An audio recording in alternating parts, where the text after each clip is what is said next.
Hear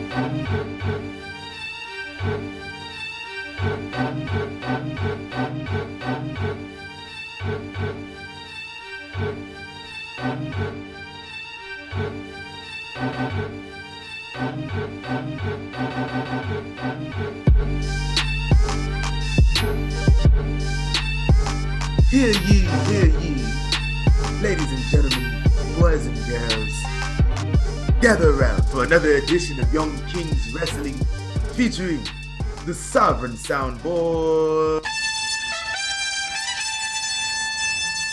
As always, you can find us on most platforms that stream your podcasts, including Spotify, iTunes, YouTube, Google Podcasts, iHeartRadio, among others. If you're listening on iTunes, leave us a 5-star review. Links to all the platforms and the merchandise are available at ykwrestling.com. That's my British voice, if you don't know. Also at ykwrestling.com. Hit that link. Should be the first one, if I'm not mistaken. Might have moved it. I don't remember. It's been a while. Pro Wrestling, Pro Choice. You already know about that. We got other merch too. Black Lives Matter. We got logo tees. I can't remember. Did I drop the? I didn't drop the Wolfpack joints yet, did I? No, not yet. Y'all gotta want them, man. Y'all don't want the Hollywood ones no more, man. Them orders and slow down. Because everybody that want one got one. Yeah, I was about to say only like 1 or 2 people was like really on it. Right. I'm about to give me some more myself, bro. My other is your shirts get worn down because you wear them so much. Really? Yeah. So yeah, I gotta get some. Everybody should just get another one. How about we do that? Yeah. There you go. All right. Let's double up. As always, I'm the thespian TC Fontaine, joined by. Since I just seen the movie, I'm gonna go with Reek Odinson. Okay. That was a good ass movie, by the way. That was pretty dope. That was pretty dope. Cause like I ain't been on this Marvel. Like Shang-Chi was cool. Like I thought Shang-Chi was gonna be ass. Hell yeah.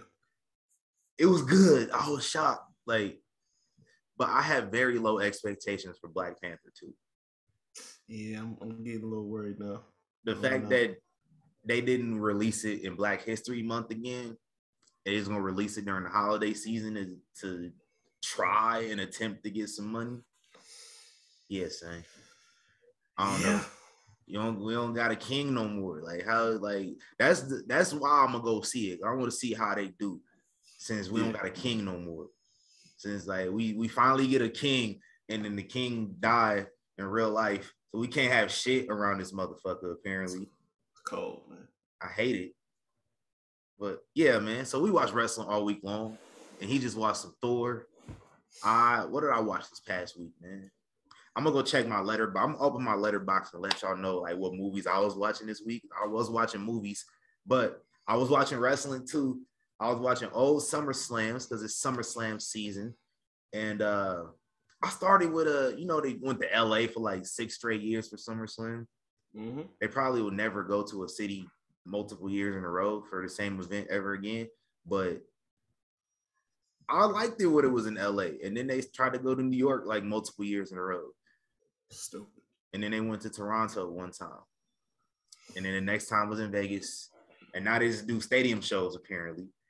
So, but yeah, I started with the first LA SummerSlam 2009, and it was an all right event. Like it was cool. Like I meant to start with 2010 because I wanted to see the 7-on-7. That was like the whole reason I started watching. I was like, I'm gonna start with 2009 because we had a TLC match. I think so. Yeah. It was Punk and Jeff. Yeah, for the world title. Jeff Hardy's last match in WWE for like 8 years, something like that. Yep. That was good. That was good. Earlier in the show though, we had a Christian's Ops were at ringside. Baby Jungle Boy and Luke Perry. Jungle Boy was like 4 years old. It was crazy. He was older than 4, but he looked hella young. He had the same hair too, though. Right. So that was a like really surprising sight to see. Like he was a wrestling fan growing up. That was dope. and I watched 2010 with the 7-on-7, the Nexus versus Team WWE. Oh, they pissed me off. Man, listen. This was during that time where I was like, all right, I'm a cool off on Cena a little bit because it wasn't no reason that they should have won that shit at all. I digress. Like, because like in hindsight, when I was watching it, I was like, can you imagine fucking Ryback getting a main event win over John Cena at his first pay-per-view? No. It worked out. It worked out in the end. Well, that's what I said. Like, looking back on it, I mean, what, 2 of them made something that was worth watching? Wade Barrett and Heath? Yeah. So it's like, I get it, but man, we ain't know that was the case. This was just something that we was gonna try out. You know what I'm saying? That win wouldn't have hurt nobody.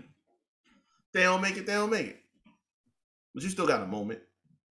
Yeah, I mean, it was beating everybody ass for us. Like, that's what I'm saying. I don't think it hurt them. I just think the way I look at it, folks was mad over John Cena basically just not putting over 7 rookies in a second month on the company. And Wade Barrett was the only one that stood out. Now, I agree. He might have, could have, and should have put over Wade Barrett. Oh, yeah. But not them other niggas, no.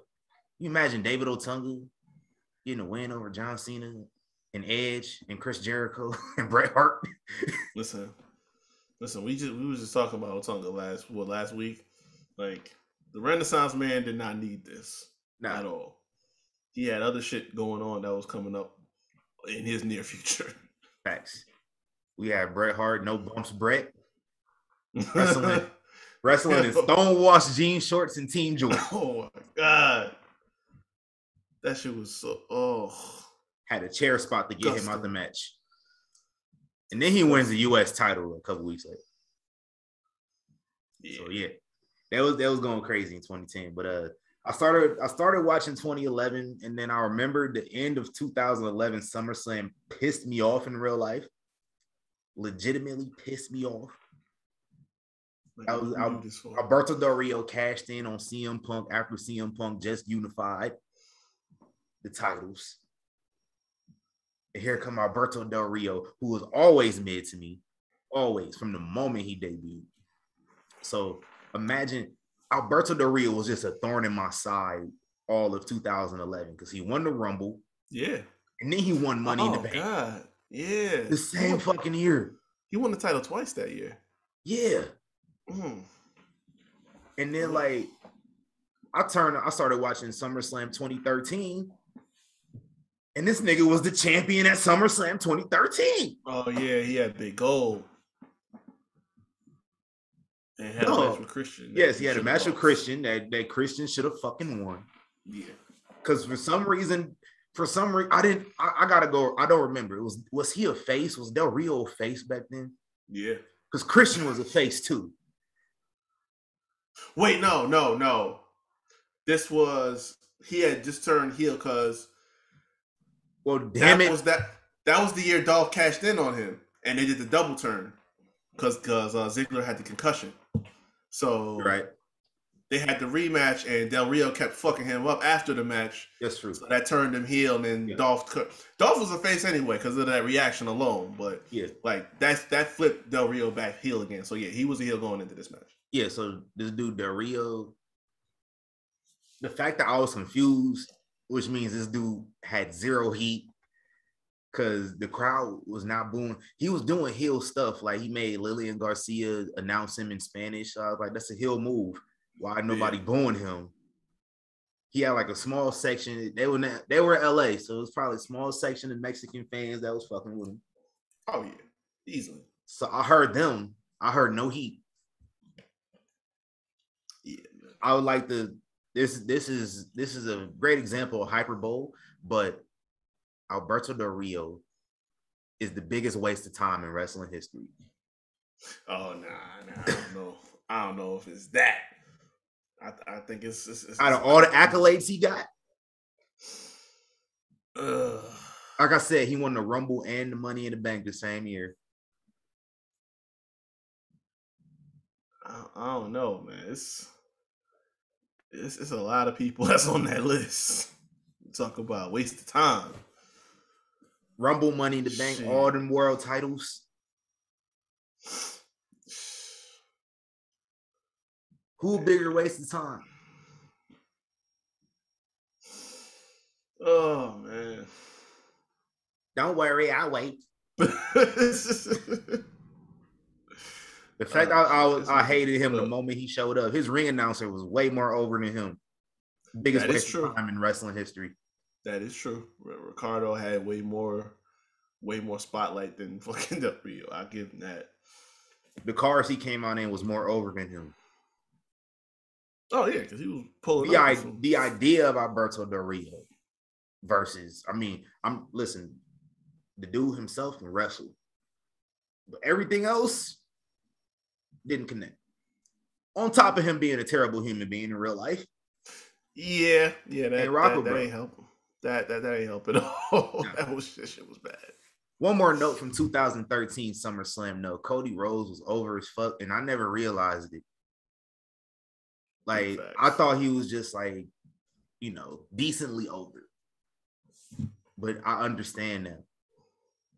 Like, after seeing how over he was when he came back at Mania, and then seeing how over he was from AEW when it started, I wasn't watching him in Ring of Honor or New Japan or none of that shit.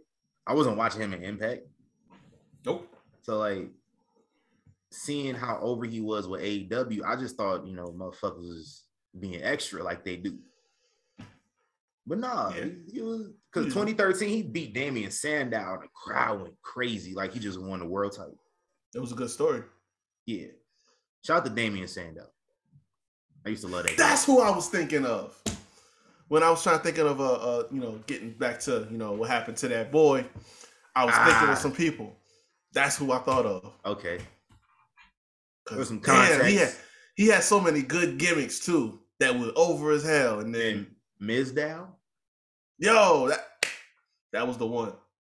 Dog. That was that one, bro.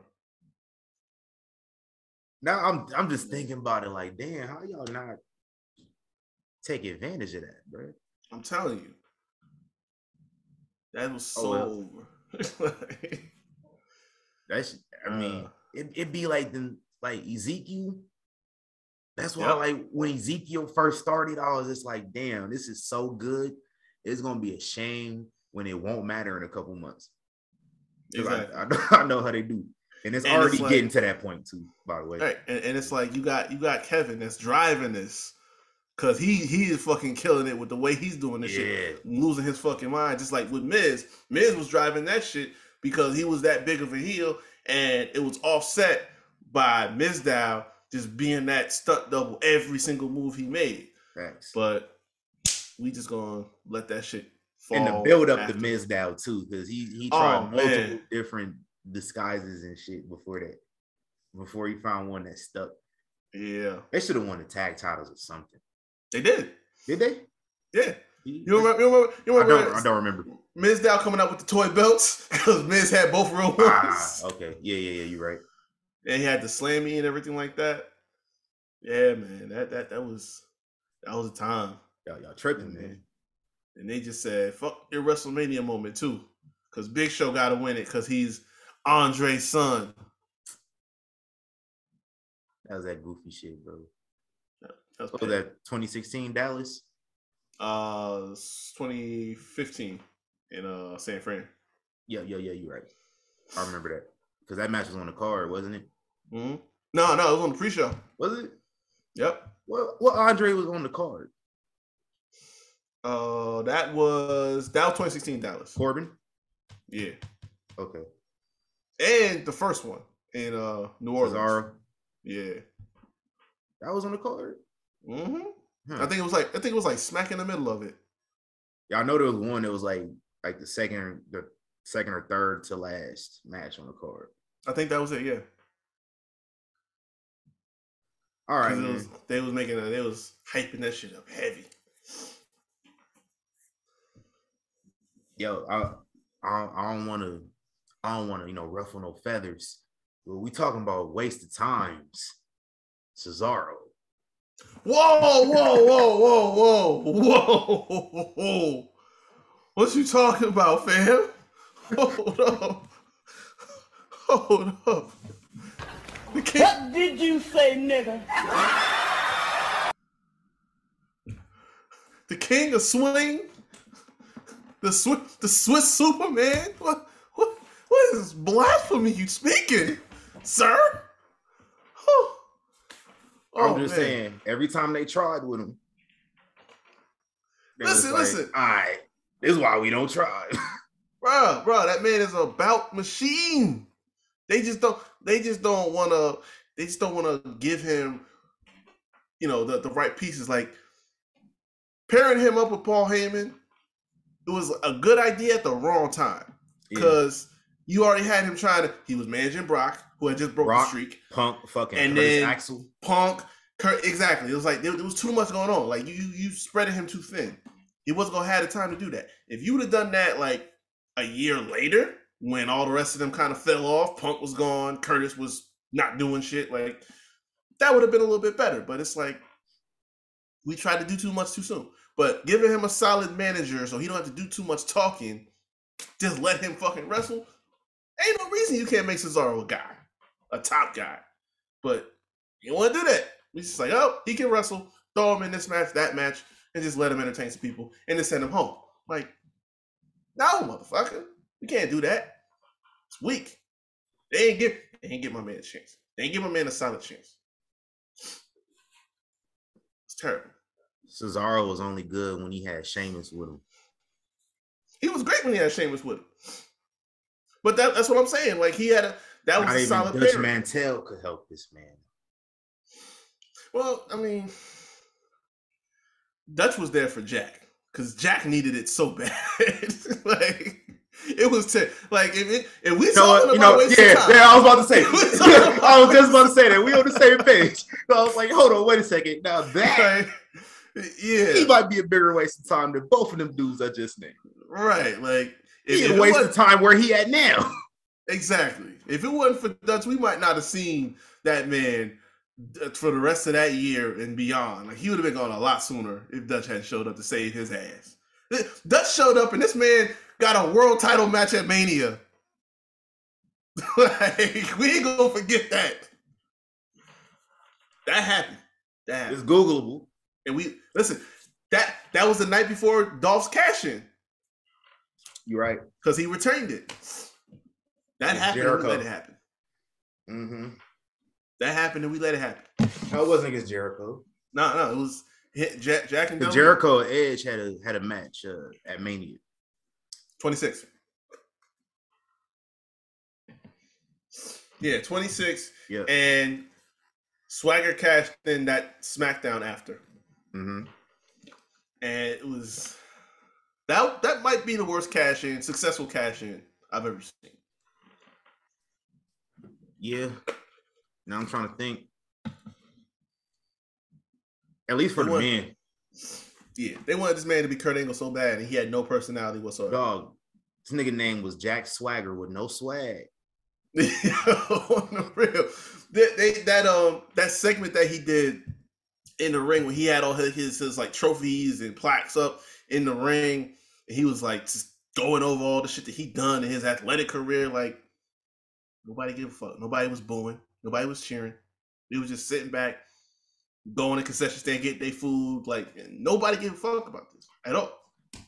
And he used to talk like this. Oh, his lisp was elite. Like that shit was hard every time you heard him talk on the mic. These folks had that was some bullshit, bro. Y'all had Jack Swagger and Alberto Del Rio winning Money in the Bank back-to-back years.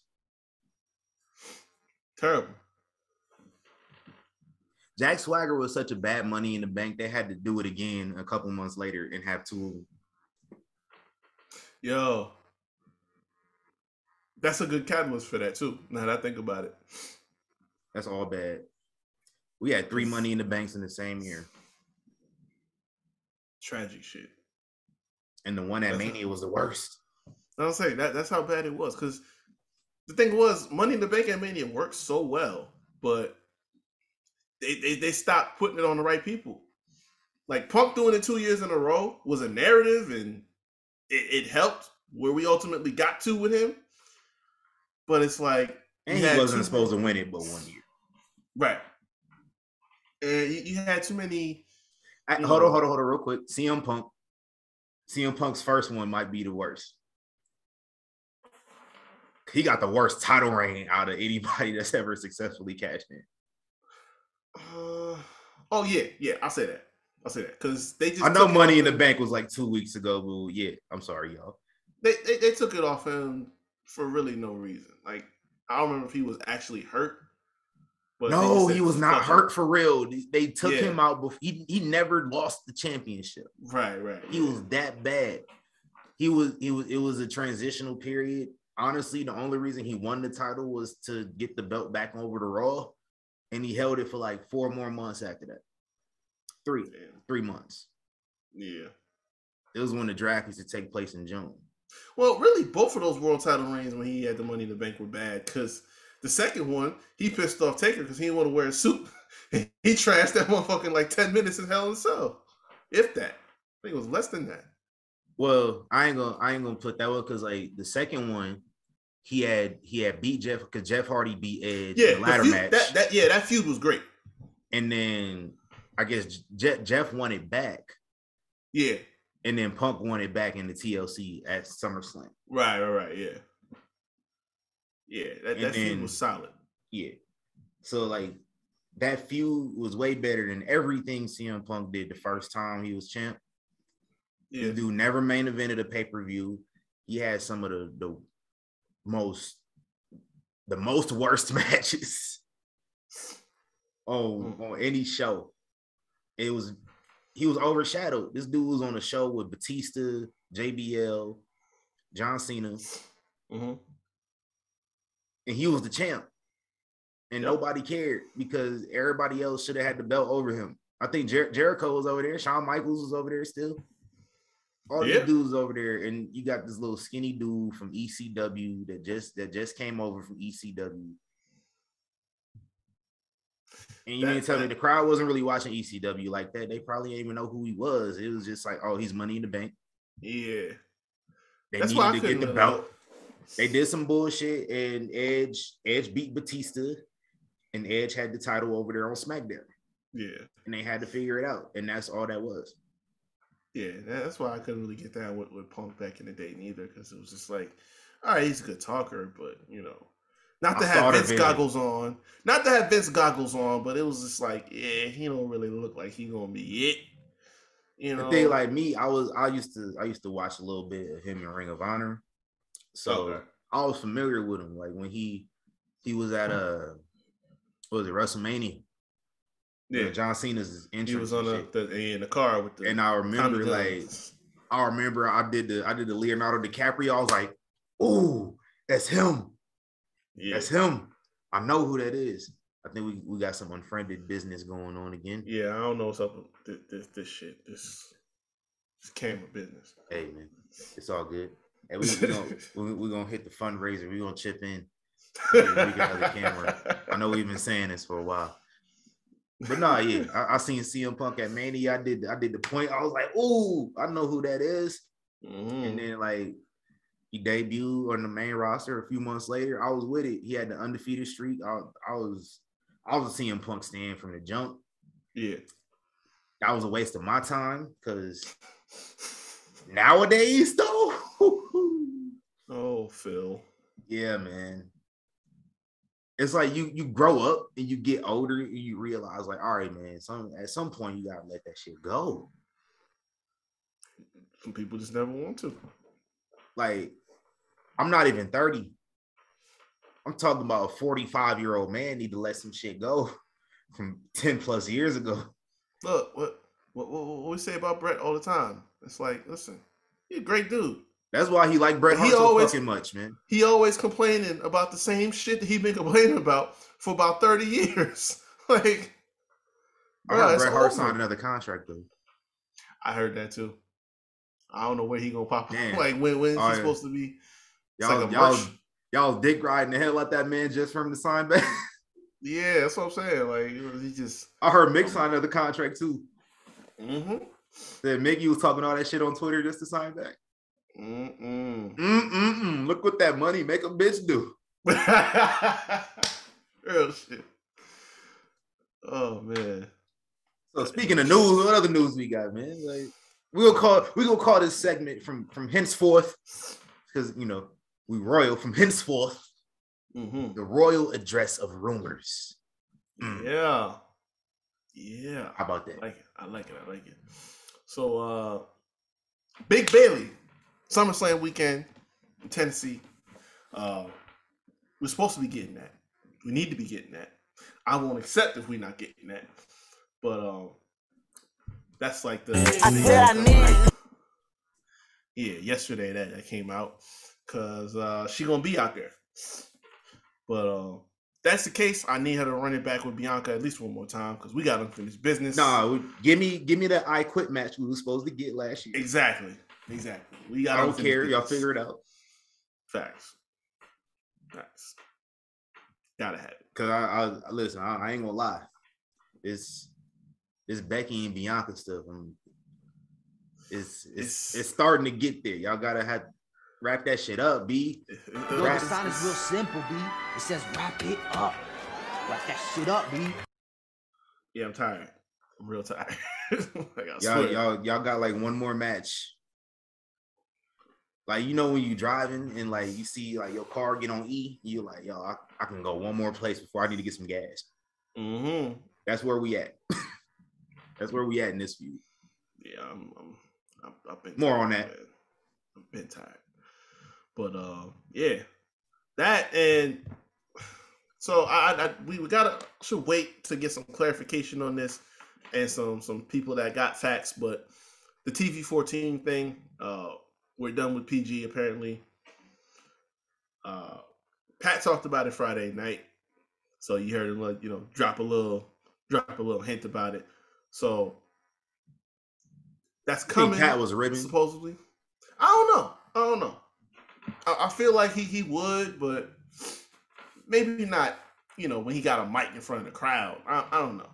Because Pat also said the words in the same sentence, TNT and Dynamite, during like Madcap and Theory. So like I figured he was ribbing. He did say that too. Yeah, I don't know, man. I don't know. It's been going around the last. Shout out to days. you niggas for posting a big breaking news story with zero sources linked to it, Lord. And then having to delete the tweet and run it back and backpedal, saying, "Oh, there's some people they not sure right now." That's what they love to do. They love to throw some shit out there that they didn't even confirm, and then be like, "Yo, I mean, people are unsure."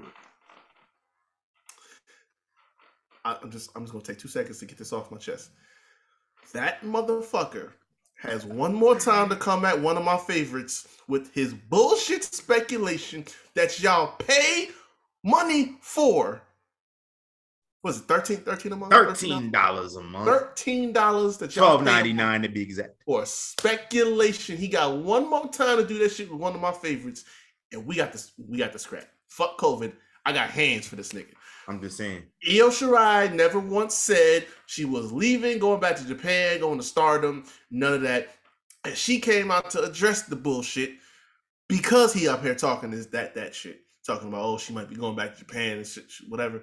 Listen, she recovering from the injury or whatever, and in your house.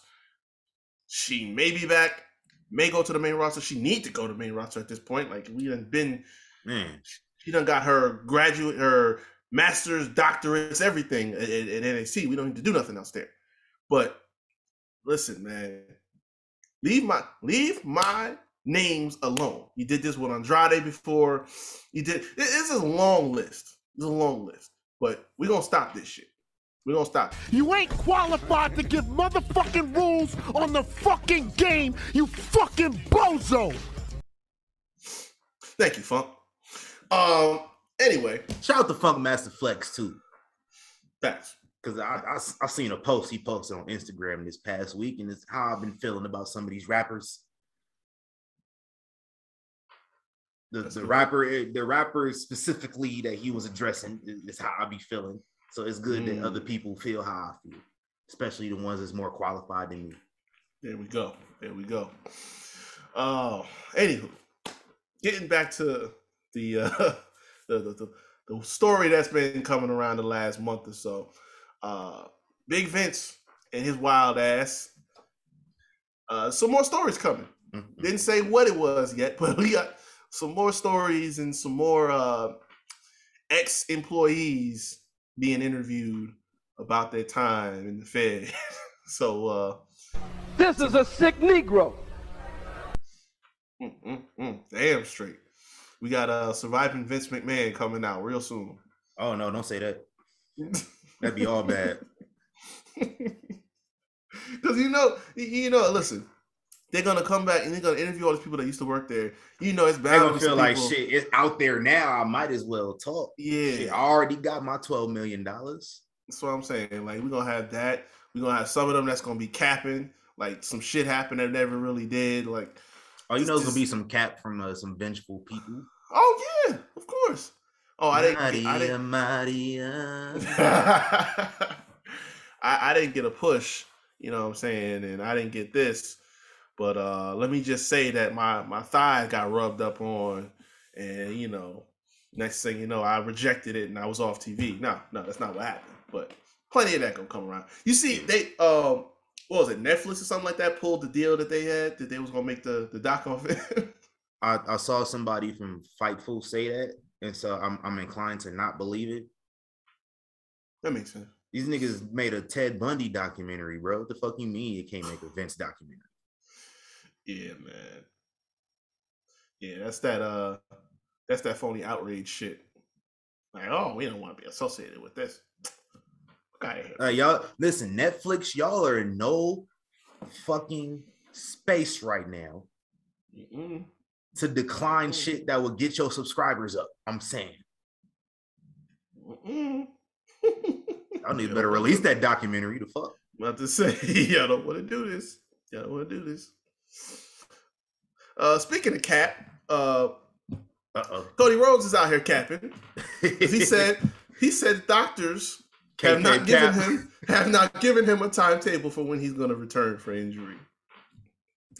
Let me just speak for the people out there that are in the know, that have been watching this long enough, that pay attention long enough. If you've been watching wrestling for more than 5 years, yeah, you know that's cap. Jay-Z once said, "We don't believe you. You need more people. And you need a lot, sir." None of this make no sense. Like, I'm sorry. It's not true. It's just not true. We know what's going on. We know what was going to happen. That's fine.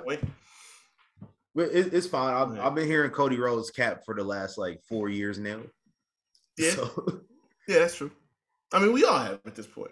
Like, Cody Rhodes' biggest cap ever was acting like All Out. Not All Out. What was the first one? All In? Yeah. I think Cody Rhodes' biggest cap was acting like the idea from All In came from a random tweet. Yeah. I was never buying that. Like, I never bought that.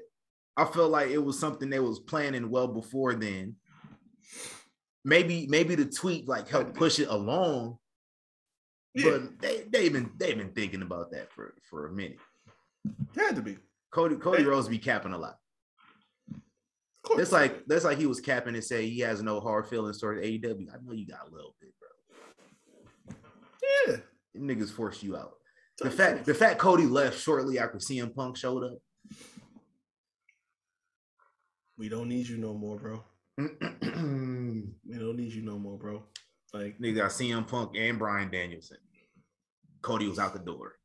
Like, Tony sat up there and was like, "Oh shit, it's CM Punk. You don't make the matches. I make the matches." And Bryan, Cody, get the hell out of here.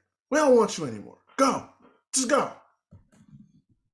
That dude funny, man. He probably don't sound like that, but the main thing was, that making sure we emphasize that. I know you've seen that promo. Which one? Where where he was just started like chastising Kenny Omega. Oh Lord, I caught a little snippet of it. I ain't watched. It's comedy. I go back and watch it every now and again. Cause this dude just went out there rambling. Always. You went back on a gentleman's agreement, Kenny, and we don't do that here. You don't make the matches. I make the matches. You're gonna face him 9 days from tonight, live on Dynamite. 9 days from tonight. Yeah. Very coking, dude. Yeah. That's the coke fueled. Yeah, like I can't. This is the. And you know what I'm about to get on the soundboard?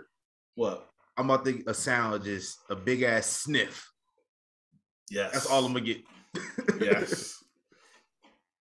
Nah, it got me when they had. I don't know why they keep doing these little press conferences after their shows. Like the show ain't long enough. Now you want to drag people through fucking Q&As with all these reporters and shit. Like the same reporters that just be on y'all dick all day. Exactly. Every day.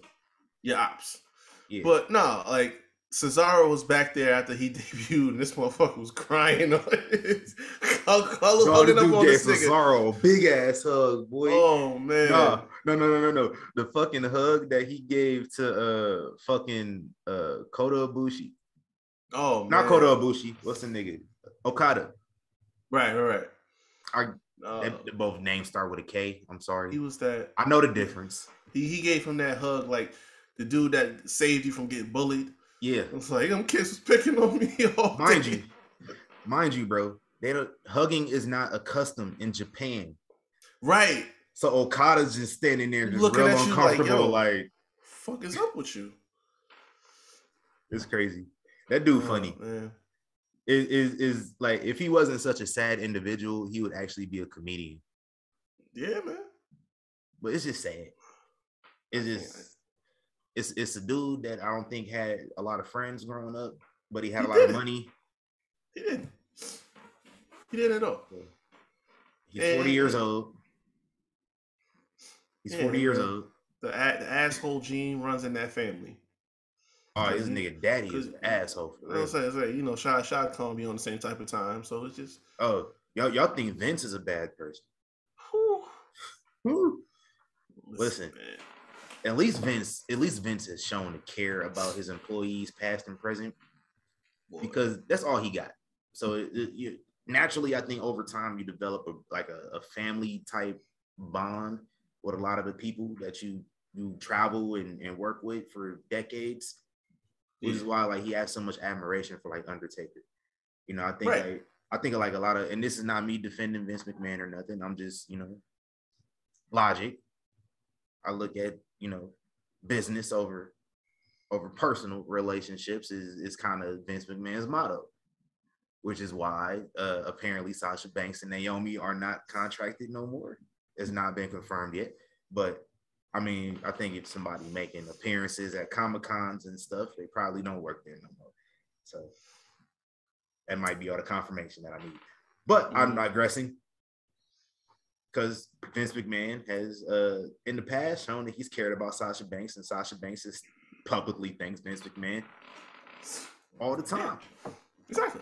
Just business got in the way of the personal relationship. It's fine. It happens. But Shad, though, this nigga don't give a fuck about his employees. Go look it up. Go look up all the lawsuits that his companies got. It's countless. Listen. I tell you what, it's no coincidence that he happens to be the owner of one of the worst teams in the league. Yeah. Not that they was doing much before him, but no. Listen, when the players' union is telling people not to sign with this team, it's bad. When we giving third string wide receivers first string all NFL, all pro money, it's not good. That means nobody wants to come there, so they gotta just pay scraps and then fuck the market up. When my team needs a wide receiver, now we can't get no fucking receivers. Because the Jaguars will fuck the market up. Oh, yeah. Every time. Shout out to Shad Khan. Facts. Oh, he got a cool-ass mustache, though. Yeah. Nigga, he look like Wario, don't he? Oh shit! Oh, that's on point. I didn't even think of that. That's good though. That's good. That's a fact. Since you meant motherfucker, Damn. this damn camera, man. This damn camera. Oh, anyway. Hashtag get Reek a new camera. I'm gonna have to soon.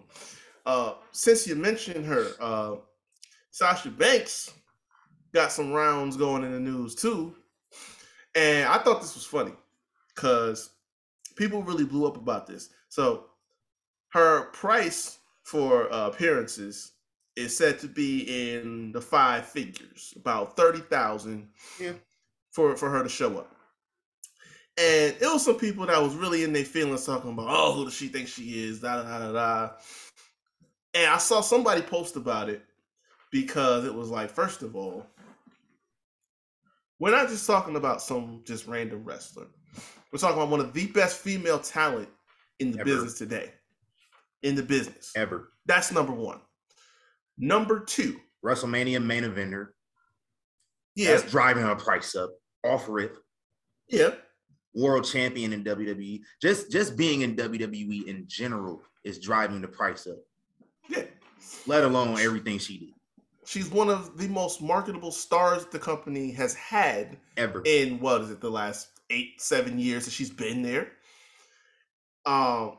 Then you look at the fact that she's a mainstream star because she went to go work at Disney and Star Wars, The Mandalorian.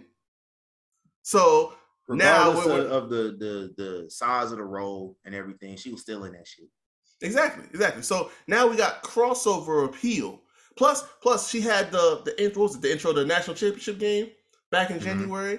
So yeah, so we're creating that crossover appeal for her. So that means not only will wrestling companies be calling her, movie studios are going to be calling her, all types of places. They're going to be looking to her because obviously she has chops at this, and we said it on here before. If you can be a great wrestler, not just in ring, but also on the mic, if you can create a great gimmick, that means you're basically being a great actor on screen. So if you're doing that well, of course Hollywood is going to call you. So when you have both of those as appeal as a free agent, yeah, you damn right the price is going to be high. That's basically what dude was saying in his post. Like, yo, she can go anywhere she wants to and get whatever at this point. She's in her prime still. So yeah, if you want her to appear, you have to cut a serious check. Like, it's not like yesterday's price is not today's price. Thank you. We ain't like you talking about, fan got to cut that check. No, whoever wants her to appear at their event, y'all gonna have to cut that check. So suck it up. I don't think people know how this works. The whoever is like hosting the event, they pay the fee for appearances, and then they make that back by charging for meet and greets and photos and shit. That money doesn't go to the person that's making the appearance. That money goes to the person organizing the whole thing. They trying to get their money back. So exactly. Like, come on now. But no, that just made me laugh. You niggas. It amazes me how much or how little rather these people get out and go into the real world. It amazes me how little real world experience wrestling fans have, and wrestlers too. Like, you got wrestlers that have been wrestling since they were 13, 14 years old, never held a real job before. So they don't understand how real corporate life works, and they get offended at certain things. It just amazes me. I think they call that arrested development. Yeah. All right, I got two more things. All right. I know we take it forever, y'all. It's been a minute since we did a regular show. Yeah. Sorry. Listen. There's been a lot of news and stuff like that. Now I'm just catching up on some of this stuff. But big homie Big E expected to make a full recovery, and he's set to be at tryouts SummerSlam weekend. He's going to be part of the recruitment team along with Triple H, scouting some talent for tryouts, stuff like that. Some new guys that want to make their mark in the squared circle. Yeah. on my Drink Champs energy. Give it up for Big E, goddammit. That's what I'm talking about. Big shit. Yeah. Hope to see my man back real soon. And this one is real recent because I mentioned this before. I listened to the Kurt Angle show on the pod. It's pretty good. You know, outside of his little selective memory from time to time, you know. Oh, yeah. Conrad be asking Kurt about everything, and Kurt be like, y'all don't really remember. Like, yeah, you don't remember shit, bro. Yeah, it's some holes up here, but there's a lot of wrestlers don't remember nothing. This one really got me. So you remember the angle he had? Jason Jordan was his son. Yeah. He was talking about that on the most recent episode of the pod, so y'all can go check that out. But he said that what inspired him being Jason Jordan's son was that Vince caught wind of the fact that back in the day, Kurt liked him some chocolate. So he had a few sisters that he was dating back in the day. And Vince, once he caught wind of that, said now he wants to play a little rib on him and say, hey, the guy in American Alpha is going to be your son. Not Chad Gable, the one that makes sense, the one that looks like you and wrestles like you and got all the, the aesthetic like you. No. The other one. The one that was in the Olympics. Right. Yeah, exactly. The one that's basically you.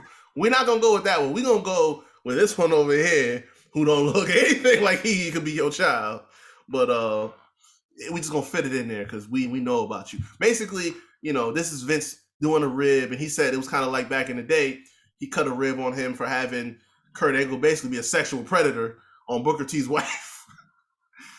But yeah, man, that was some funny shit. Want to have nasty animal sex with your wife, Booker? Oh my God. This man said he wanted to have bestiality sex. Yeah. Which I don't even think he really understood what that meant. I'm not sure he knows what that meant. Y'all Google bestiality sex and tell me what you see. Hey, what do you mean by that, Kurt? Right. Trying to insinuate something? Yeah. Trying to what you trying to say about our black women? Nah, that's crazy. Yeah. Kurt was hooking up with black women on the road. It's crazy. I thought Kurt was black until like he debuted in TNA. Around that time, I thought Kurt was black up until 2006, bro. I thought he was mixed. I thought he was like a light-skinned mixed dude. He had a nice tan, bro. This dude did not look like a normal white person. He didn't have the Taz thing going on, but he didn't. No. Because niggas thought Taz was black too. Bro, we were talking about this beforehand. Like, I didn't get to see Taz when he was in ECW or like when he was in the Invasion, shit like that. When I first saw Taz, he was in the booth already with Cole. Had the shades on. Right. He was looking cool because like black people, we got swag, we got. Exactly. Like that's what we think. Okay, all right, he got a brother on the commentary. Thanks. Then I see him take his glasses off one day, and I'm like, oh. I was like, no, that is a white man. You might be one of them real dark Italians they be talking about. Right. That ain't a brother. I'm sorry. Nah. You had me fooled. I felt the seed. That's some cold shit. Hey, how you think Kurt reacted the first time he got with a black woman? Oh, man. Something tells me there's something with milk involved. Something with Kurt. Like he had a milk party in the room or some shit like that. I don't know. I just the way he is, I just feel like that was part of it. He was like, it feels so good. Oh man, yeah. You think he had the R&B playing? He might have. I feel like think he had a little baby face going on. Like low key, he might know a little something. This is the late 90s, 2000s. He probably had some Jagged Edge or something. Oh yeah, somebody backstage told him about it. You know what I'm saying? Who you think put Kurt on book? Maybe early 2000s. Listen, dog. Book was like, listen, dog. See, you got to play this for the ladies right here. Well, it could have been Book. It could have been him a cassette tape. Yeah, it was fucking Kevin Nash. Kevin, it could have been. It could have been Kev, Rikishi. Oh, Keish. Godfather was still around. Oh yeah, Godfather. No, Godfather. It was definitely Godfather because I watched Godfather interviews and he was tasked with wrangling the women for everybody for like every town they went to. So it was definitely Godfather. Yeah, I'm glad we figured that out. He lived the gimmick. He did. No, he fucking manager of a strip club until a couple years ago. He sold the club. So, Oh, he did? yeah, sold the club like a year ago, something like that. God damn. I know. I wanted to go up there and run into him, see if he working. Right, like shit. Some art imitating life. I need that. Shout out to Godfather, man. Facts. That's my dude. Man, gotta get him on this show. Man, I will pay that fee. Facts, man. Price of the brick probably went up since I last checked on it. Yeah.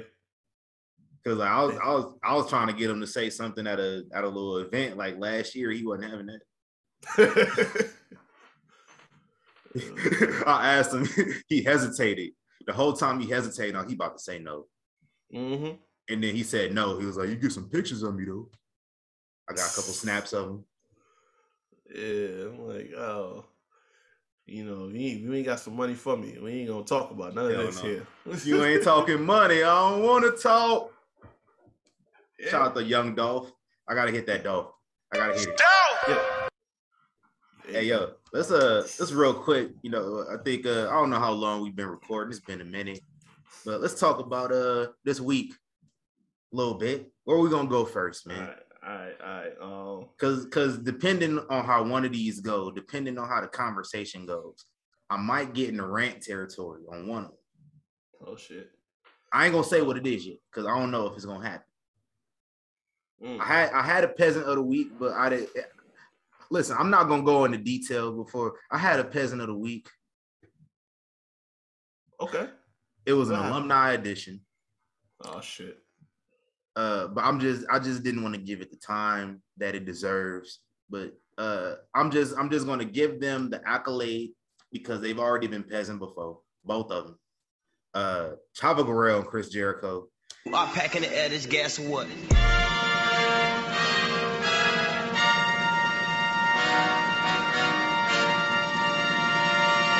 Peasants, you peasants. I'm gonna just spare the details on this. If you've been paying attention, because last weekend was a little quiet. Y'all was chilling last weekend, and then Monday y'all just made up for it. I seen a tweet, and it was a screenshot of a notification from Instagram about Jordan Grace going on live with David Benoit. Oh God. I didn't open up Instagram to tap into the live because I said, no, what? I'm having a good day. I'm off work. I'm chilling. I wasn't gonna have that. And then I seen Jordan Grace tweet out an apology. She tweeted out an apology because, all right, context, if you don't know what's going on, what's his name? Jordan Grace. Mm-hmm. Got on Twitter because for some reason, the last like 4 weeks or so, you niggas have been bringing up Redacted and trying to empathize with this man's quote unquote legacy. This man's legacy has not existed for 15 years. His legacy was killed along with him. I'm sorry. It is what it is. Jordan Grace said something, and she might have been a little hyperbolic. She said, there's many people today that are better than that man was in the ring. And I mean, it's neither here nor there. But I mean, I would say there are a few people. I would put like Daniel Bryan over him. I would maybe put AJ Styles. I'm tempted to put Seth up there, but no, not Seth. No. Okay. At least the first two though. But that's neither here nor there. But then she said something that made a lot of fucking sense. That she said something everybody needed to fucking hear. What did she say, Reek?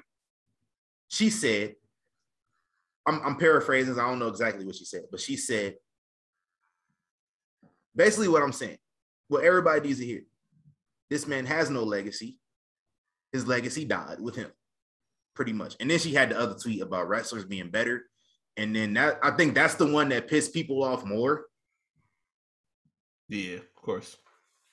And for some reason, she apologized about it and then donated to a concussion charity at the behest of Chris Jericho and Chavo Guerrero. Therefore, they are Peasant of the Week. Oh, I know I said I was going to spare the details, and I went into all the details about it. But well, that's the thing. I had thoughts about this last week, but we had the bracket, episode, stuff like that. This is the deal. Because it wasn't even that tweet. I left that tweet alone. Around that same week, David Benoit had an interview with Chris Van Vliet. Again, he had another one? Oh, yeah. Or it might have been the same one. But we had one a few years back. I think Chris might have posted like the link to it or something. Yeah. But he was asking him if he thinks, he'll ever go into the Hall of Fame. He said yes. And initially I said, "Oh, you're back in delusions all over." Y'all niggas wanted Donald Trump removed from the Hall of Fame, but y'all want him in there? Yeah.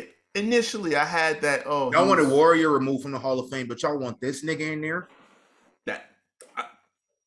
That's my thing. That's my thing. Go on. I was so set. Like he's got that bit of delusion in his head. I get but it. now it's that I think about it, but that's the thing, right? The more I think about it, listen, I've shared my thoughts about this plenty of times. You do not want to put that man in the Hall of Fame at any point in time because of a dangerous precedent that was set. Not that y'all have set good precedents in the past. Yeah. But that's a different level. So for me, he don't need to go in. But if I think about today in 2022 and the likelihood that it could happen, to me, I feel like it's probably better than it was back then. Here's why. If we're living in a world today where people don't make decisions based off of what the reaction is going to be, outrage, widespread outrage. We just finished off last month where a Supreme Court decision that protects a woman's right to choose what to do with their bodies got overturned, and nobody cared about that outrage because we knew it was going to be widespread worldwide, right? So if you think about balancing out,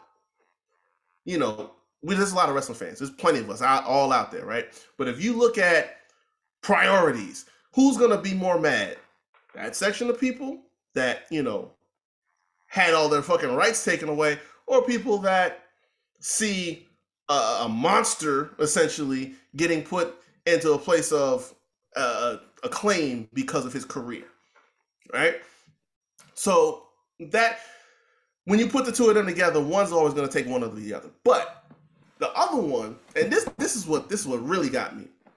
I look back over the Hall of Fame. Now we mentioned Trump is in there, Drew Carey is in there, Warrior's in there. What Drew Carey do? Why we mentioning Drew Carey with them too?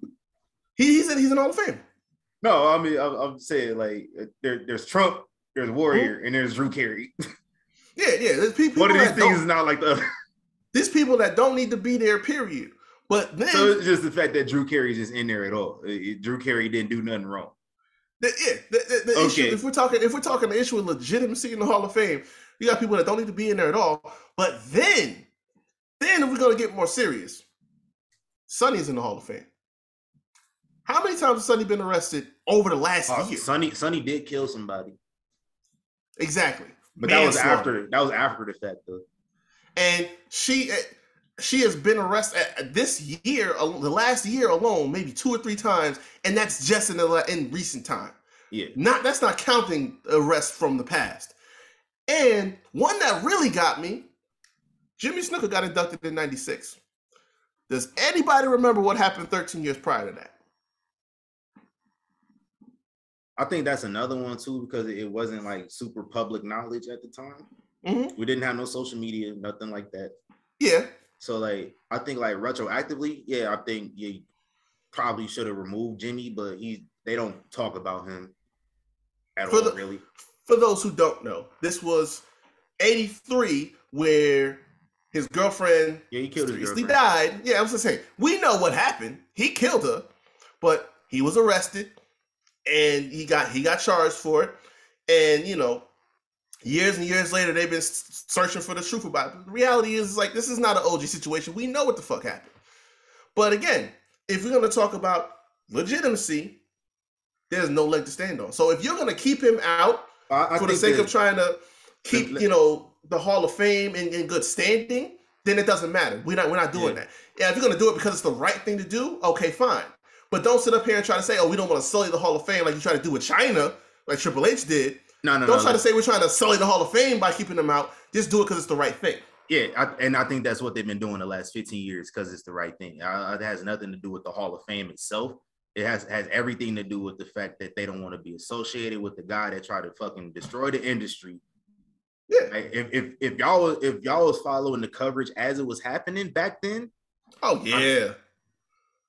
I had a legitimate fear that I would never watch wrestling again for like a good 3 weeks. No doubt.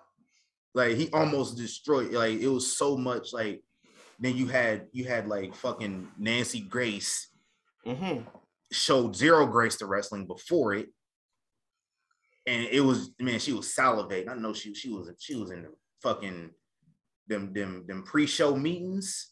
Oh yeah, and it's like, oh, I'm about to kill these niggas. They couldn't wait because this is all they've been trying to do for the longest time. They've been trying to just find some silver bullet, and that was the reason. Almost gave it to him. Yeah. Yep. So like that alone is why they don't mention him. That's why WWE just decided the very next day, it was like, yo, we got nothing to do with this nigga ever again.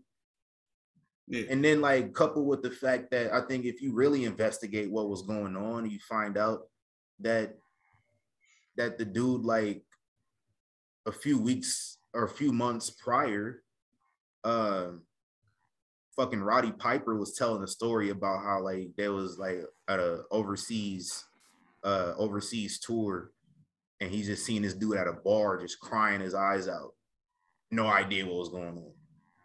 And then you find out that the dude took out an insurance policy in his ex-wife's name, a life insurance policy, shortly before it happened, realizing he used himself and his current family as collateral to make sure that his kids were straight, his other kids.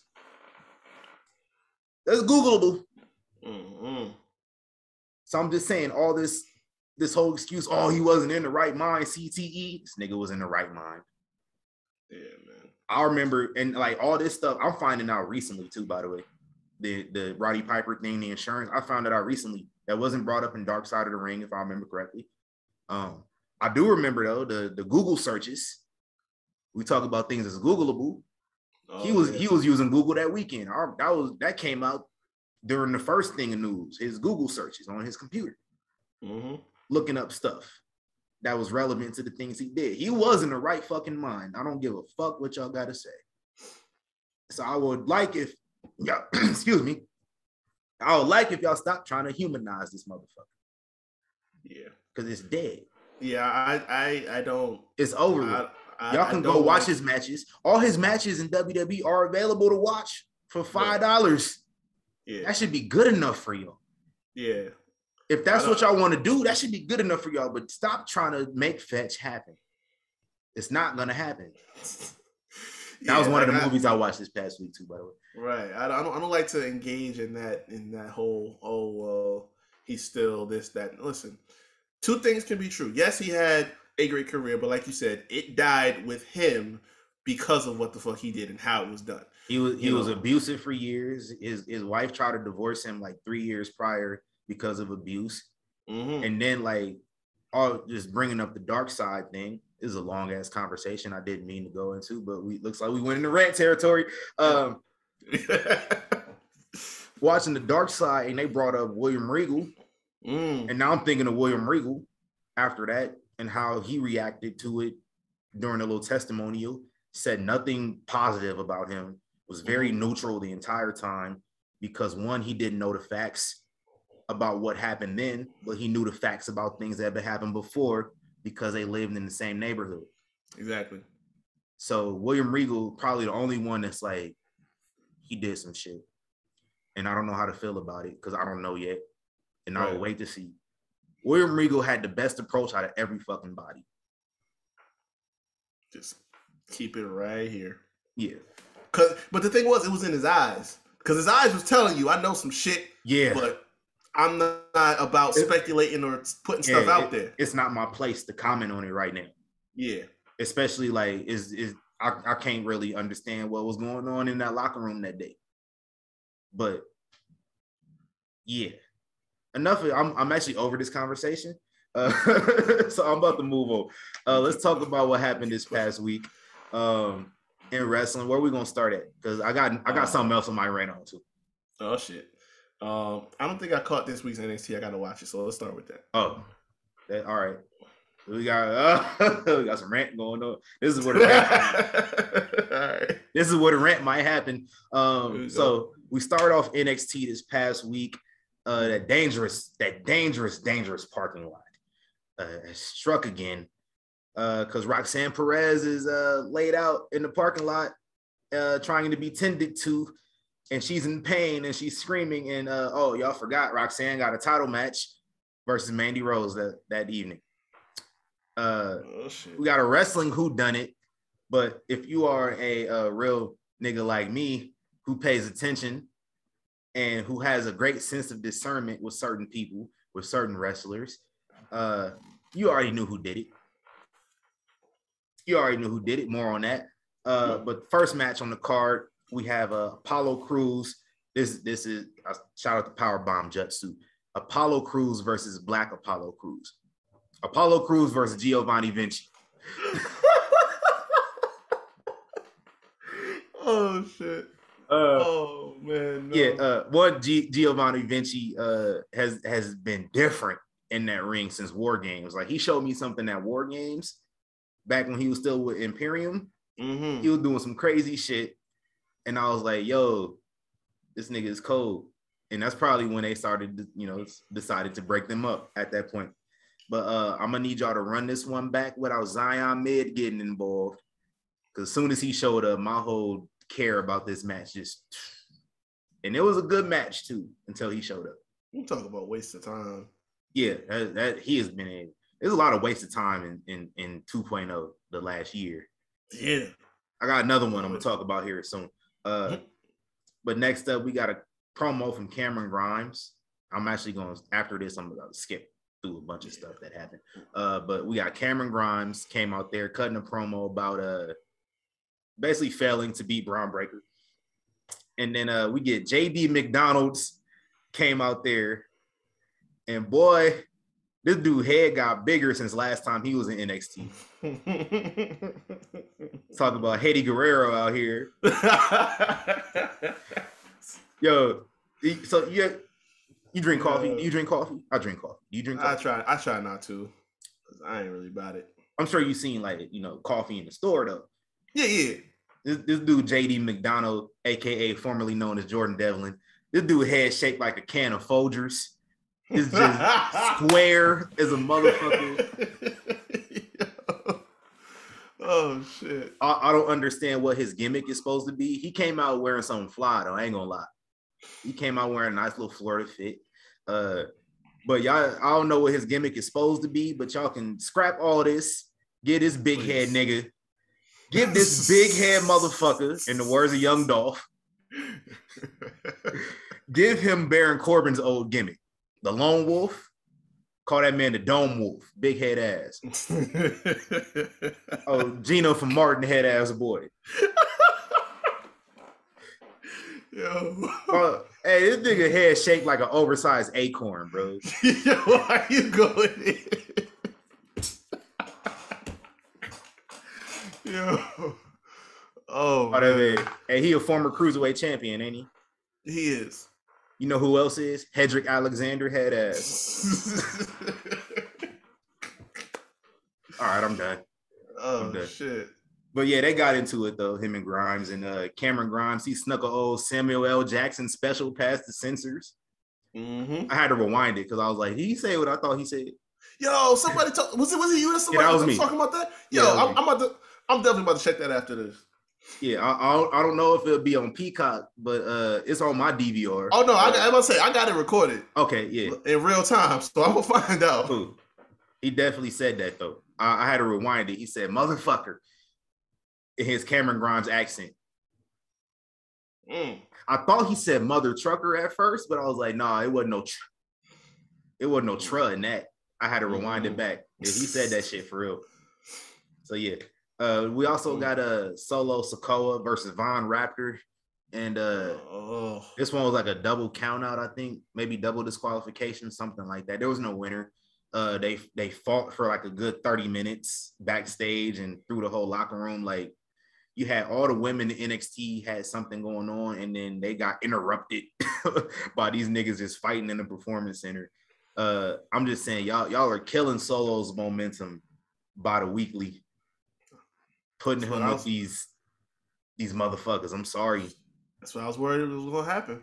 Y'all had something going with the Mello and Trick stuff, and then y'all put him with Cameron Grimes, and Cameron Grimes pinned him for a title shot. And then, yeah, bro. Now y'all put him with Von Raptor. This is what I was worried about, man. At least we got Robert Stone getting thrown in the trash can. So that was cool. Oh, thank God. And so throughout the night, though, they interview all the women, asking them, like, did you attack Roxanne Perez? And then we had, like, Nikita Lyons was like, nah, I didn't do it, but shit, they need a replacement. I'm good. I can go tonight. I ain't doing shit. They asked Mandy Rose, and Mandy was like, no, the fuck? What I need? What, you think I can't beat her myself? And then, like, you know, Cora Jade was pointing fingers. Ended up being Cora Jade the whole fucking time. And we all knew it was her from the jump, especially when she started copping pleas. She was just like, I'm gonna go beat up Toxic Attraction myself. And then, so you say you're gonna watch it back, you're gonna see it, but yeah. So Mandy comes out ready to defend her title. Here comes Cora about to take her place. And then Roxanne came up. It was like, I'm good to go. Fuck this shit. And then Cora Jade was like, are you sure? You don't want to. She was trying to try her hardest not to get her to go in that ring. Yeah, bro. But listen, I pay attention, and, you know, Cora Jade's energy been off the last month or so. Whenever they started teaming, her energy just been awkward, and I feel kind of justified in being a Cora Jade hater over the last like 9 months. I ain't been rocking with it. It's been something that's not connected with me this whole entire time. Like, she was there before 2.0, right? Or am I tripping? Yeah, I think she came like just before. Yeah, so like, out past like when she lost the first title match, I ain't been feeling it. And so that's what I said. Like, they was trying to create the Bayley effect with her, and it wasn't natural. Yeah, like Bayley stuff was natural, and this wasn't it. So but she ended up turning on Cora Jade, costing her the title, and beat the shit out of her with the skateboard. The skateboard botched. The skateboard botched. It fell apart mid swing. Damn. But first, why do the turn so early is my first question. Because it felt rushed. And then my second question, why did they win the tag team championships? I was about to say, didn't they just win last week? Yeah. Oh, that's stupid. All right. Yeah, I'm probably not gonna like this. when we've been clamoring for Kaden Carter and Katana Chance. Oh, don't give me to win the titles for so fucking long, and you had the best opportunity to do it if you were going to do the turn so soon anyway. They didn't need to win the championships. So now they're champions and they got beef. And then on top of that, Kaden Carter lost on this episode of NXT to Tatum Paxley. What? Yes. Why? I don't know. See, Shawn Michaels, you was doing good. I'm telling you, man, they find ways to piss me off. Shawn Michaels was doing good, and then Triple H came back to work. I ain't gonna point no fingers. That's my dog. Same, man. That's my dog. I'm back. He said I'm back, and then all of a sudden, shit started changing around. It must be something about them that Triple H don't like. I don't know what it is. It can't be that they short, because Roxanne Perez is 4'8". Shit. That's crazy. I might be dragging it. She definitely 4 something. She not 5 foot though. Yeah, it's Google. Check that out for me. And then another segment. I ain't even gonna tell you since you didn't see it. I ain't gonna tell you. You just watch it. Carmelo Hayes and Trick Williams had a segment. It was a little vignette. And I'm gonna just say Carmelo Hayes is the best WWE superstar ever. Goddamn.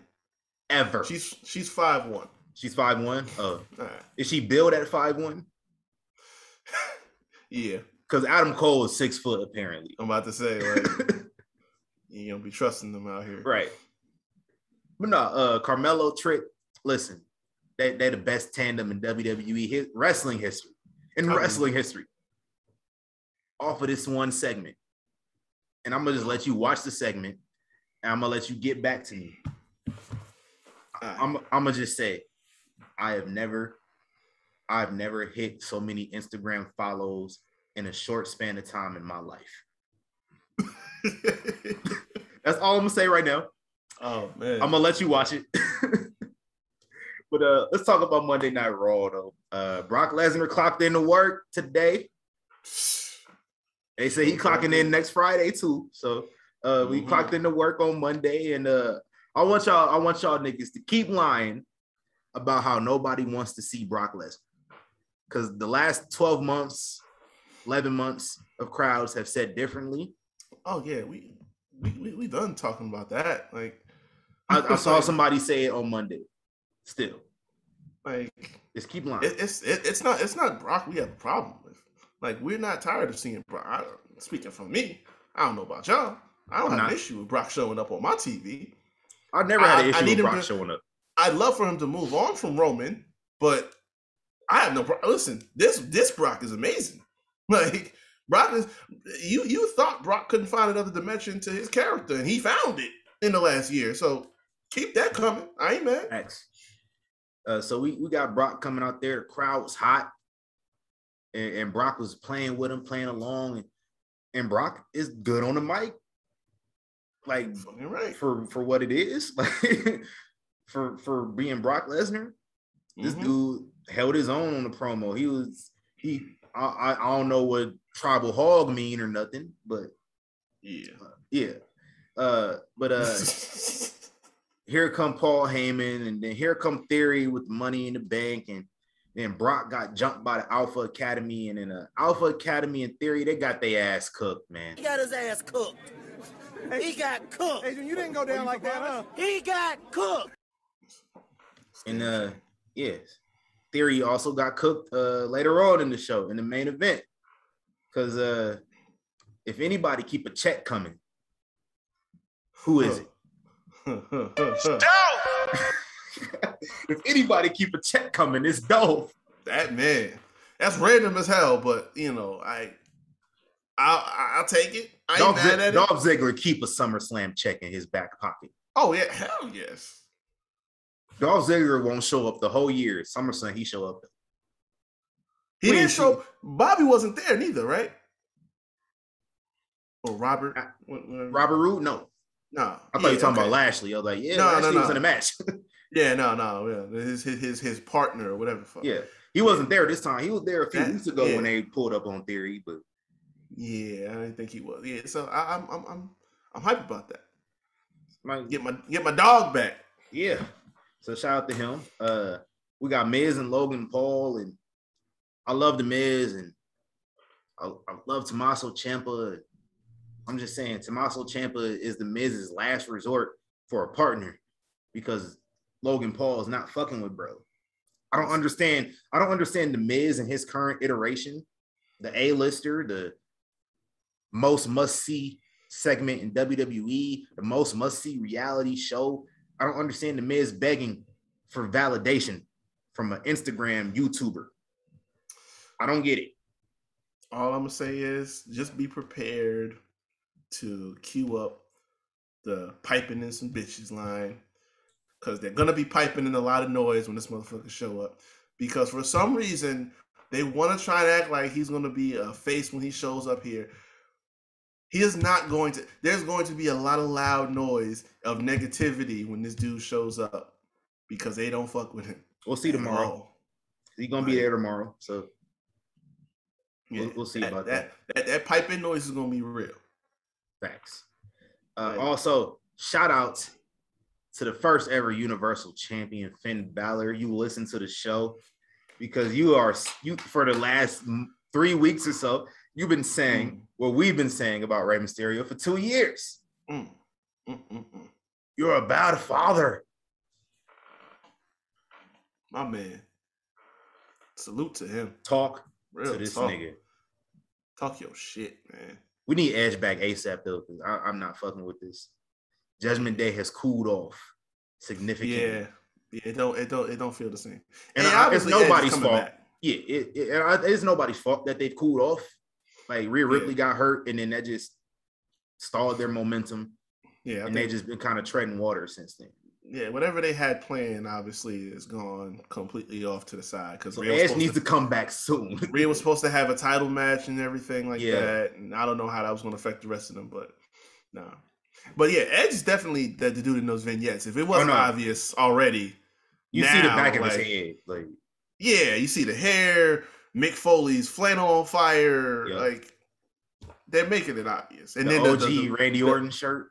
Yeah, the Legend Killer joint, Cena's gear, and then the cup, the brew with the blood in it. Oh, they had the chalice? I didn't see the chalice. Yeah, that was like the last part of it. So like that spells it out for you right there if you still questioning it. Hey, you think Edge about to bring back the old jacket from back in the day? The little shiny one? I don't know. I'll be with that. Yo, I need that. I used to want that jacket back in the day. Yeah. Those was fire. It also on Raw, big shout out to our first ever Hall of Famer, R-Truth.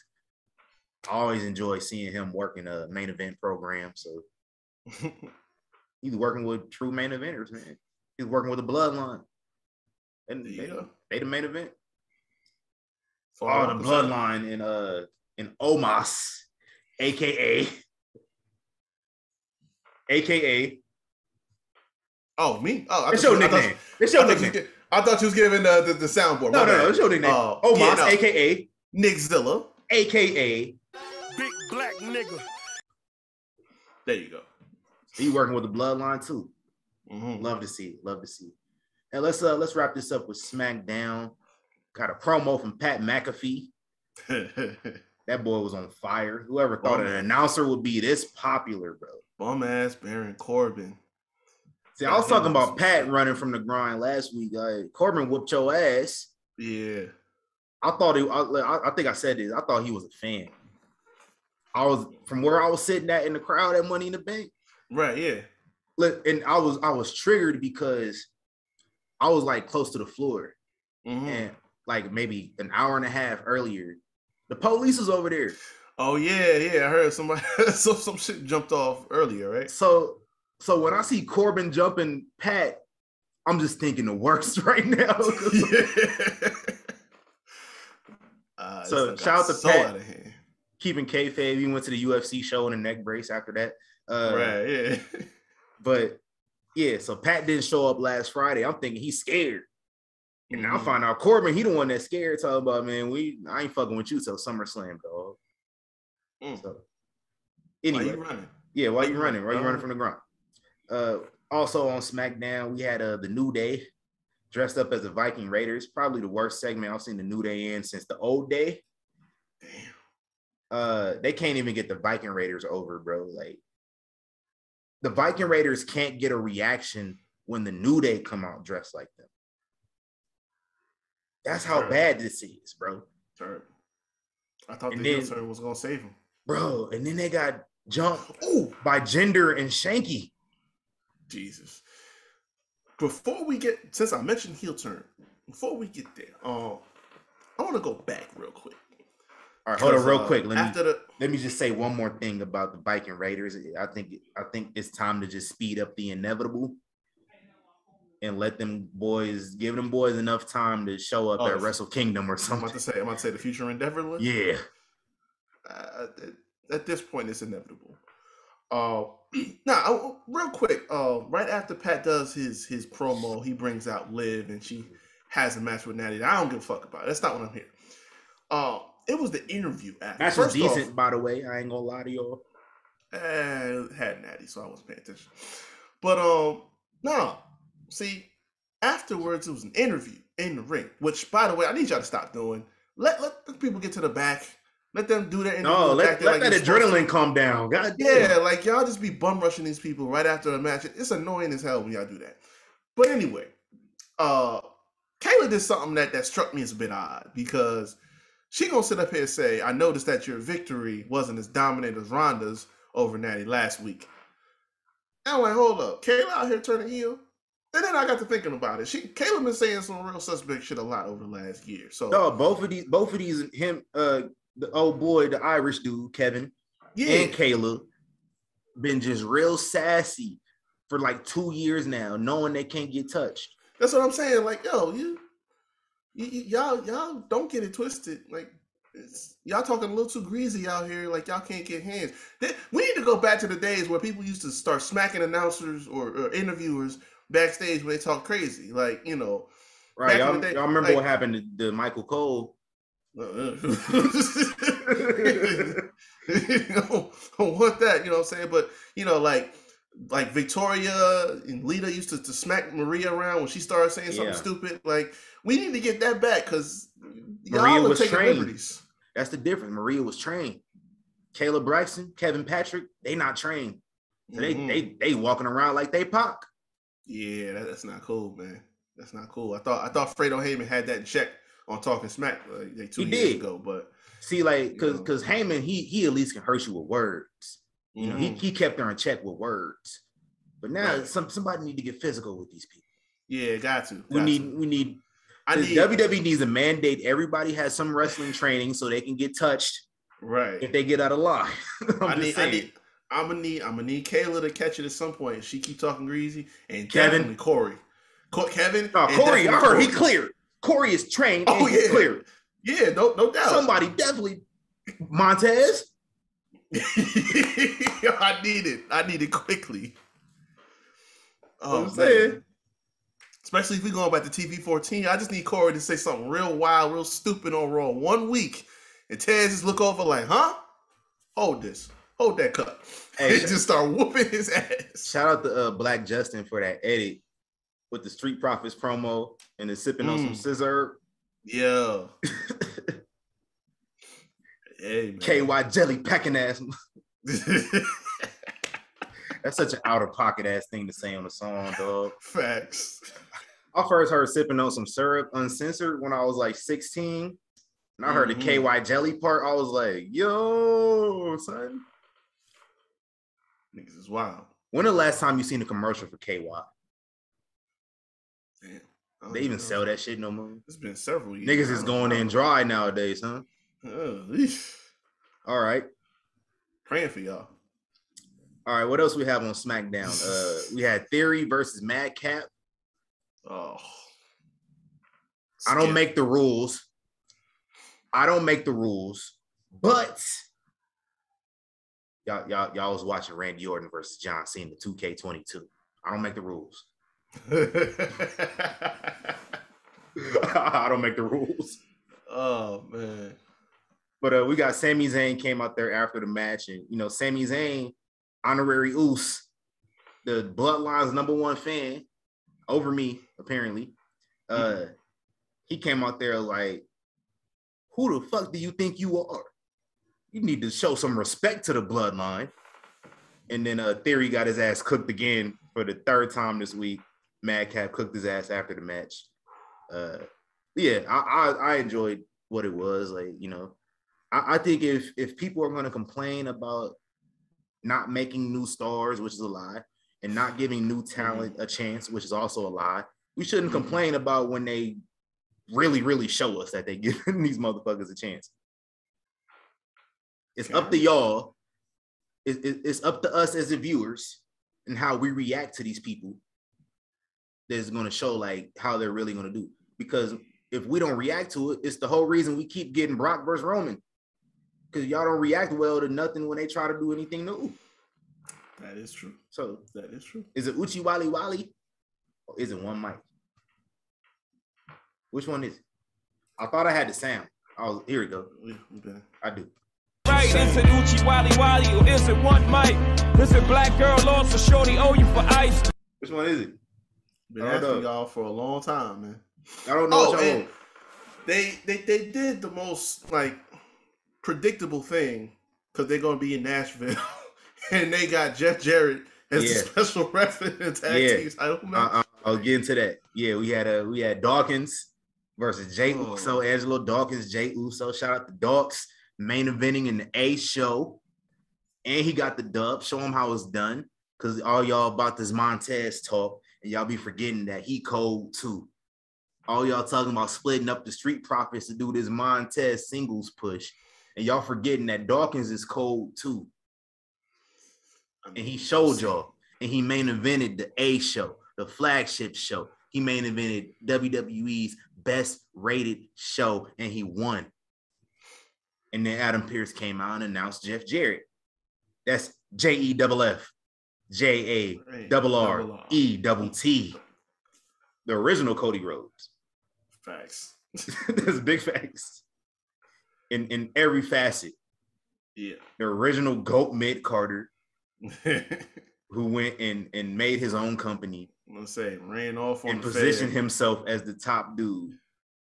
Yeah. Only to come back to WWE and be treated like royalty. He's the original Cody Rhodes. The only difference is he booked himself to win the world title. Cody just held off on pushing that button. I give it to him. Do that count though? Because Cody gave himself the TNT title, and the TNT title was looking more important than the other joint for pretty much the whole time he had it.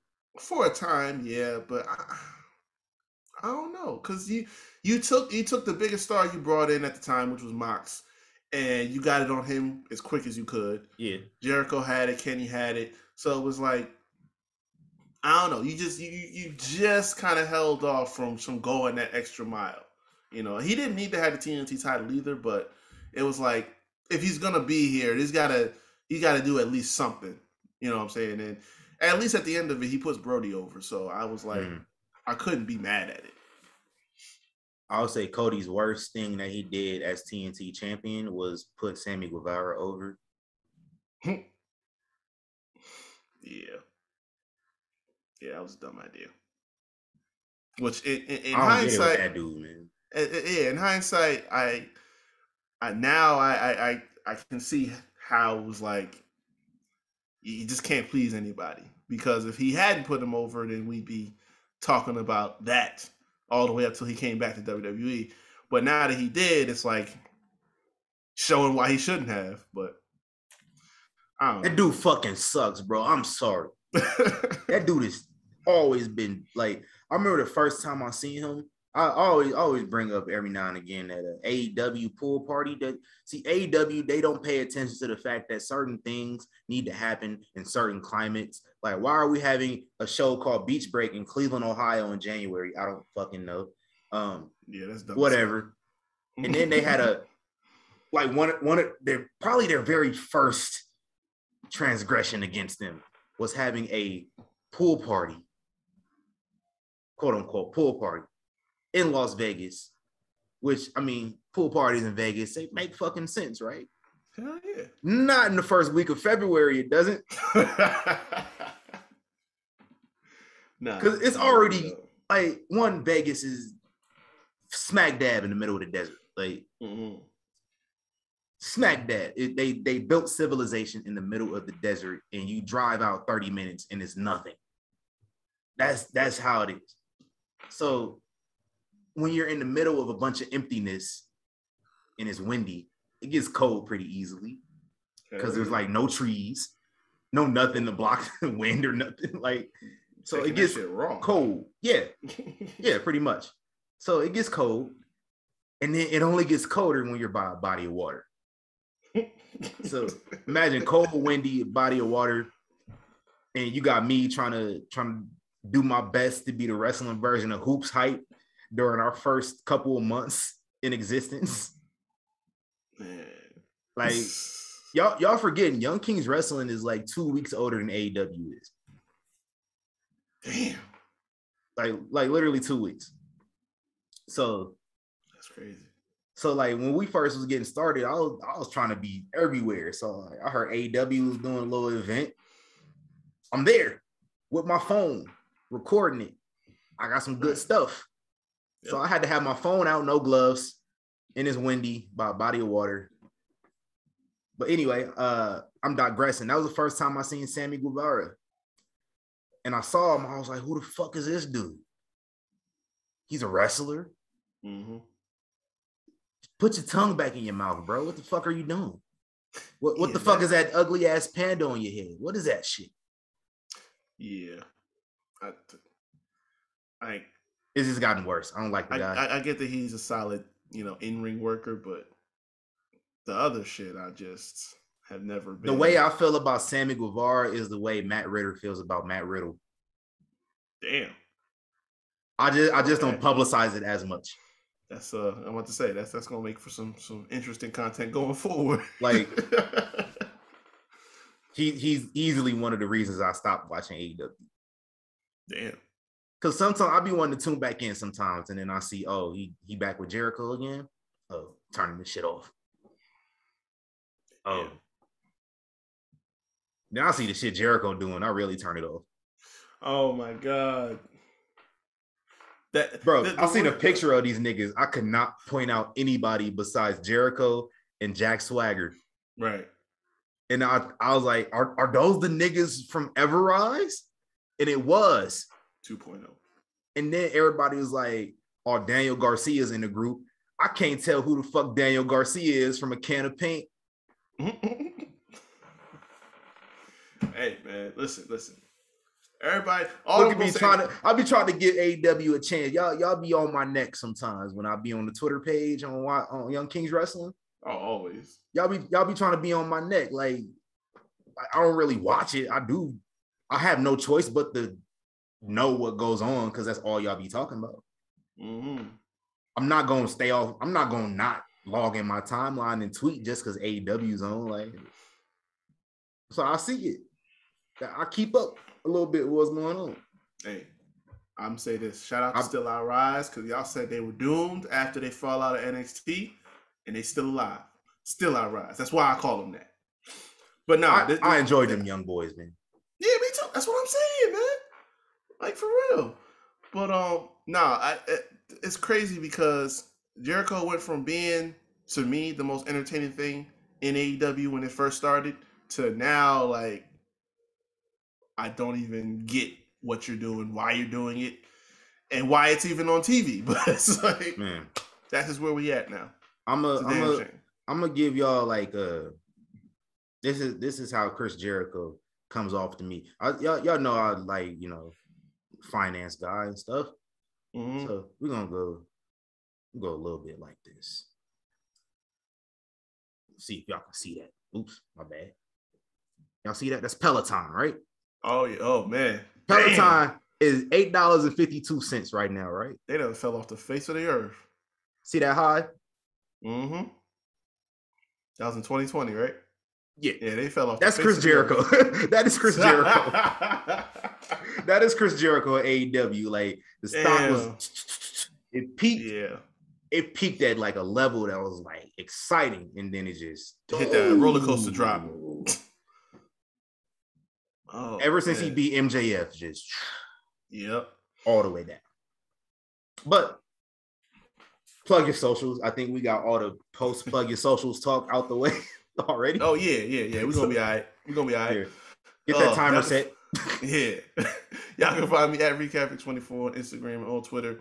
Also, go check out Havoc Hour, talking sports, entertainment, all places where you can find Young Kings Wrestling, Spotify, Anchor, Google Podcasts. Video versions are up on YouTube. I got an episode planned for next Saturday, so keep it locked for that. Also, go check out the Instagram page where I got my posts up there, _ the Havoc Hour _. And I am the Thespian TC Fontaine. You can follow me if you feel so inclined to on Instagram at tc.fontaine. That's not the word dot, it's a period.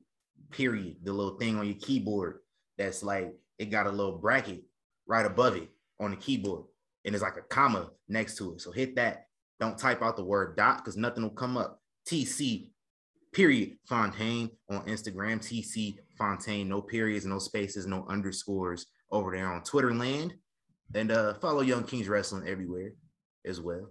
YK Wrestling, including Instagram. You know, there's some hoes and lynched us during Black History Month. Crazy shit. So for about a year plus, we were YK Wrestling _. So if you ever go back and listen to old episodes, I don't know who does, but if you go back and listen to old episodes and we plug our socials YK Wrestling _, that's incorrect. Yeah. There's no underscores. Yeah, that's when we thought we still had something to salvage, but yeah, apparently not. At some point, you know what I think it was? Because I remember I was filling out crazy appeals, right? Mm-hmm. And then I'll just remember one time I got a notification that it was just like, your appeal is unsuccessful, your page has been deleted. And I'm just thinking like, deleted? Nah, it's not coming up, obviously, because it's suspended. Nah, they full throttle lynched us, man. It gave us shit. that potential Vince McMahon treatment. Oh, shit. They got us all the way out of here. Oh, man. I think that's how we can sign off. I don't know how you top that. What we naming the episode?